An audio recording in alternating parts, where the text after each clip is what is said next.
لا إله إلا الله محمد رسول الله عليه صلاة الله وآله Assalamualaikum warahmatullahi wabarakatuh. Mungkin kita pernah mendengar kisah cinta paling inspiratif dalam Islam, seperti kisah cinta Nabi Yusuf dan Zulaikha, Nabi Muhammad SAW dan Sayyidah Khadijah radhiyallahu anha, atau kisah cinta Ali bin Abi Thalib dan Fatimah Az-Zahra. Kisah cinta ketiga pasangan ini sering kita dengar, tapi tahukah, selain tiga kisah ini, masih ada satu kisah cinta lagi yang tidak kalah menarik. Kisah kali ini yaitu tentang kisah cinta beda agama putri Rasulullah SAW, yaitu Zainab dan seorang pemuda Quraisy bernama Abil As bin Rabi. Selain menyayat hati, kisah yang satu ini akan menggambarkan kepada kita betapa cinta itu bukan memaksakan kehendak. Namun sebelum lanjut, mari kita sukai video ini, komen, dan berlangganan, serta bagikan video ini agar bermanfaat bagi semua. Terima kasih.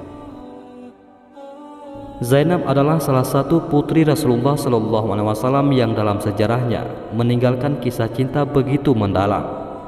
Setelah memasuki usia pernikahan, sang bibi, yakni Halah binti Khuwailid, saudara Ummul Mukminin Khadijah radhiyallahu anha, meminang Zainab untuk putranya, yaitu Abil As bin Rabi. Semua pihak pun ternyata setuju dengan perjodohan ini, dan saat pernikahannya, sang ibu, yakni Sayyidah Khadijah, memberikan kalung sebagai hadiah dan ungkapan tanda sayang kepada Zainab. Pernikahan itu berlangsung sebelum turun wahyu kepada Nabi Muhammad SAW. Zainab dan Abil As bin Rabi selalu hidup dalam keharmonisan.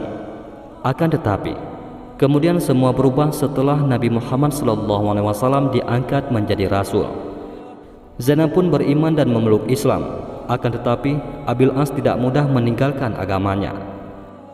Maka kedua suami istri itu harus rela bahwa ada hal yang lebih kuat dari cinta mereka yang harus memisahkan antara keduanya. Abil As bin Rabi tetap tidak mau meninggalkan agama nenek moyangnya, sedangkan Zainab juga tidak ingin meninggalkan Islam. Hari-hari berlalu dalam keadaan demikian. Kemudian Rasulullah SAW dan kaum muslimin hijrah ke Madinah. Namun Zainab masih tetap tinggal di Mekah bersama suaminya. Pada saat itu belum ada larangan pernikahan beda agama. Setelah Rasulullah SAW hijrah ke Madinah, terjadilah perang Badar. Pasukan Quraisy berangkat untuk memerangi Rasulullah SAW dan tak disangka di antara mereka terdapat Abil As bin Rabi. Situasi menjadi semakin kritis ketika pasukan kafir Quraisy kalah dan Abil As jatuh menjadi tawanan di tengah kaum muslimin di Madinah. Kemudian kaum Quraisy mengutus orang untuk menebus tawanan-tawanannya. Zainab pun mengirimkan harta dan sebuah kalung untuk menebus suaminya, yakni Abil As bin Rabi. Ketika Rasulullah SAW melihat kalung itu, hatinya pun merasa iba. Beliau lalu bersabda kepada para sahabatnya, "Jika kalian tidak keberatan melepaskan tawanan dan mengembalikan harta miliknya, maka lakukanlah." Mereka menjawab, "Baiklah, wahai Rasulullah." Kemudian mereka melepaskannya dan mengembalikan harta milik Zainab. Di sini Abil As bin Rabi berjanji kepada Rasulullah untuk membebaskan Zainab dan mengembalikannya kepada beliau di Madinah. Abil As pun pulang ke Mekah bersama kalung yang tadi dikirim sang istri. Kini ia tahu betapa cinta dan kesetiaan Zainab tidak pernah berkurang untuknya, meski agama menjadi tembok pemisahnya. Namun ia tetap bertekad untuk mengembalikan Zainab kepada sang mertua. Begitu sampai di rumah, Abil As mengucapkan terima kasih kepada sang istri. Ia pun berkata, "Kembalilah kepada ayahmu, wahai Zainab," ucapnya sambil berusaha berbesar hati. Pada hari yang telah ditetapkan, Zaid bin Haritsah bersama seorang laki-laki Ansar diutus Rasulullah untuk menjemput Zainab di sebuah desa di pinggiran kota Mekah. Abil As yang tidak kuasa menahan tangisnya saat melepas kepergian sang istri. Bagaimana dia mampu melepaskan orang yang dicintainya, sedangkan dia mengetahui bahwa itu merupakan perpisahan terakhir selama kedua hati masih berpegang pada agamanya masing-masing. Hatinya semakin sedih lagi karena ternyata Zainab sedang mengandung janin buah hatinya dan ia tidak bisa mengantarkan Zainab keluar ke kota Mekah sebab keadaan pasca perang saat itu. Abil As selalu mengutus saudaranya yaitu Kinanah bin Rabi untuk mengantarkan Zainab. Ia berpesan, "Wahai saudaraku, tentulah engkau mengetahui kedudukan Zainab dalam jiwaku. Aku tidak menginginkan seorang wanita Quraisy yang menemaninya keluar ke kota Makkah, dan engkau tentu tahu bahwa aku tidak sanggup membiarkannya berjalan sendirian.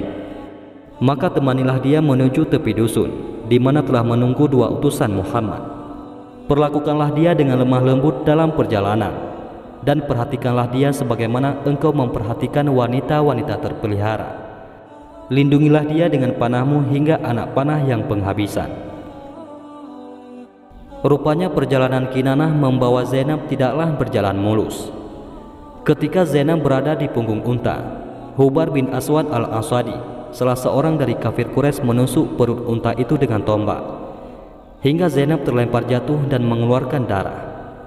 Janinnya telah gugur di atas gurun pasir, tapi Zainab tetap tabah dan tetap mantap hijrah ke Madinah.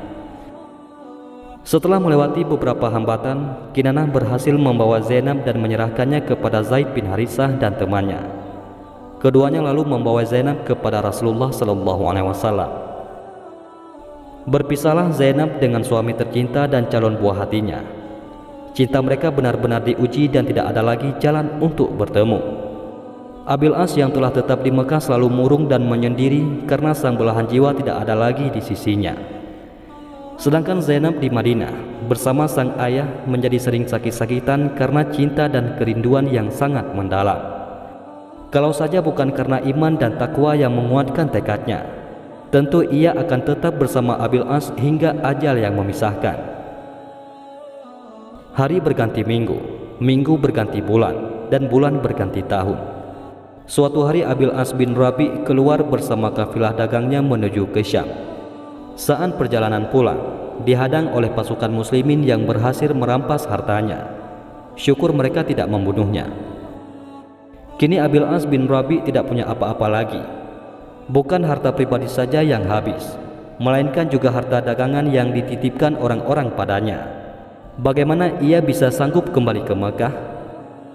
Di tengah keputusasaan saat itu, teringatlah Abil As kepada Zainab, wanita yang begitu mencintai dan setia padanya. Maka diputuskan pada suatu malam ia menyusup ke kota Madinah dengan sembunyi-sembunyi. Abil As berhasil bertemu Zainab dan segera mengatakan maksud kedatangannya. Ia meminta bantuan Zainab untuk melindunginya, dan ia juga berharap harta dan dagangannya bisa dikembalikan. Masih begitu besar cinta di hati Zainab untuk Abil As. Karena itu pula ia bersedia melindungi laki-laki tersebut. Ketika masyarakat Madinah mengetahui keberadaan Abil As di masjid, mereka pun berkerumun dan berniat untuk menangkapnya. Tapi kemudian Zainab berseru, "Hai orang-orang, Abil As bin Rabi dalam lindungan dan jaminanku." Rasulullah SAW yang sedang sholat menyelesaikan sholatnya. Beliau segera menemui orang banyak dan bersabda, "Wahai orang-orang, apakah kalian tidak mendengar apa yang aku dengar? Sesungguhnya serendah-rendah seorang muslim, mereka tetap dapat memberi pelindungan." Kemudian beliau masuk menemui putrinya.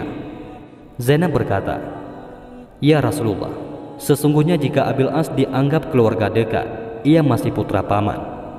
Jika dianggap jauh, ia bapak dari anakku, dan aku telah melindunginya."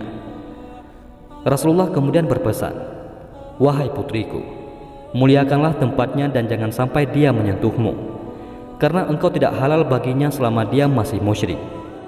Meski begitu, Rasulullah SAW ternyata melihat kesetiaan putrinya kepada suami yang ditinggalkannya. Singkat cerita, Rasulullah SAW memerintahkan harta Abil As yang dirampas pasukan muslimin bisa dikembalikan. Beberapa orang di antara para perampas berkata, "Hai Abil As, maukah engkau masuk Islam dan mengambil harta benda ini? Karena semua ini milik orang-orang musyrik." Tahukah apa yang dijawab Abil As? Ia berkata, "Sungguh buruk awal Islamku jika aku mengkhianati amanat harta yang dipercayakan padaku." Mereka pun tetap mengembalikan harta itu kepada Abil As demi kemuliaan Rasulullah dan sebagai penghormatan kepada Zainab. Laki-laki itu pun kembali ke Mekah dengan membawa hartanya dan harta orang banyak yang telah diamanahkan kepadanya. Setelah mengembalikan harta kepada pemiliknya masing-masing, Abil As berdiri dan berkata, "Wahai kaum Quraisy, apakah masih ada harta seseorang di antara kalian padaku?" Mereka menjawab, "Tidak. Semoga Tuhan membalasmu dengan kebaikan. Kami telah mendapati kamu seorang yang jujur dan mulia." Abil As berkata, "Aku bersaksi bahwa tiada Tuhan selain Allah dan bahwa Muhammad adalah Rasul-Nya. Demi Allah, tiada yang menghalangi aku masuk Islam di hadapan Muhammad SAW, kecuali karena aku khawatir mereka menyangka aku ingin makan harta kalian. Setelah Allah menyampaikannya kepada kalian dan aku selesai membagikannya, maka aku masuk Islam." Akhirnya Zainab dan Abil As yang pernah berpisah selama 6 tahun itu kembali bersatu dalam satu atap rumah tangga dan satu iman bersama anak-anak mereka. Sayangnya, kebahagiaan itu tidak berlangsung lama. Setahun setelah mereka semua berkumpul, Zainab wafat pada tahun 8 Hijriah mendahului sang suami. Rasulullah sangat sedih atas kepergian putrinya. Bahkan beliau sendiri ikut turun ke dalam kuburan saat pemakaman. Zainab wafat dengan meninggalkan kisah cinta dan kenangan terbaik. Beliau menjadi contoh terbaik dalam kesetiaan istri, keikhlasan cinta, dan kebenaran iman. Tidak heran jika suaminya berkata, "Putri Al-Amin, semoga Allah membalasnya dengan kebaikan." Dan setiap suami akan memuji sesuai dengan yang dikehendakinya. Rasulullah SAW pun pernah bersabda mengenai Zainab, "Sesungguhnya ia adalah sebaik-baiknya anakku dalam menerima musibah." Wallahu a'lam bishawab. Mudah-mudahan bermanfaat. Assalamualaikum warahmatullahi wabarakatuh.